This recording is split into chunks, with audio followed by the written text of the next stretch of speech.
สบายดีท่านผู้ชมที่เคารพต่อไปเชิญท่านรับชมข่าวจากสถานีโทรภาพแขวงซี่กงแผนกสาธารณสุขจะเอาใจใส่ปรับปรุงขอดการสนองยาปัวพยาธิภายในแขวงซี่กงให้ดีขึ้น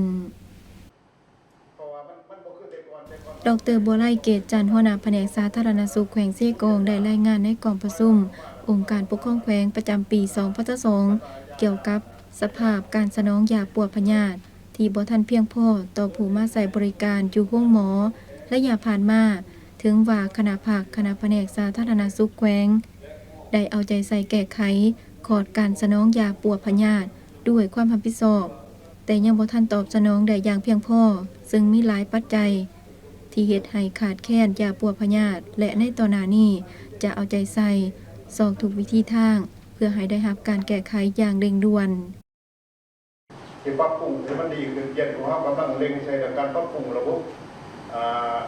คณะกรรมการต่างๆเกี่ยวกับหมอแผนของเราเน้นให้อำนวยการหมอแผนตรวจขึ้นแล้วก็ปรับปรุงขึ้นคณะกรรมการ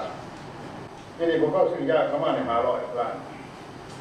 แต่เป็นว่าที่นี่ที่ชงให้แต่ละเมื่อให้มันเบิดต่อ500 ล้าน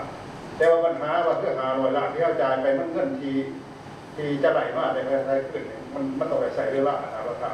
มันรอดหาประกันทุกอย่างแห่งการโอนมาให้มันจะมีเงินสดไปซื้อยาเขาตัวนี้ปัญหาของเขานี่เป็นปัญหาตัวนี้เพราะว่ามันบ่คือแต่ก่อนเขาใส่ระบบกองทุนประกันกองทุน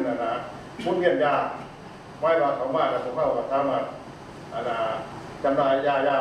หายาออกแล้วก็มีขึ้นตัวนี้ตัวหนึ่งมาของมาเราซื้อมาสมทบมันก็มีเงินหมุนในระบบของพวกเขามันก็เห็นหายาพวกขาเนี่ยในปัญหาคือว่าของบริษัทที่สนองตอบของเขาเป็นข้าเจ้าก็ยังเอาเงินสดในการซื้อจัดซื้อเพราะขาดของระบบเงินสดดร.บัวไล่เกตจันทร์ยังได้ยกให้เห็นตื่มเวียกงานการคุ้มครองห้านขายยาภายในแขวงซึ่งปัจจุบันทั่วแขวงมีห้านขายยาทั้งหมด53ห้านมีห้องกวดพยาธิ6แห่งทั้งหมดนั้นแม้นทางเลือกหนึ่งที่ช่วยให้ประชาชนได้เข้าถึงการบริการด้านสาธารณสุขได้อย่างทั่วถึง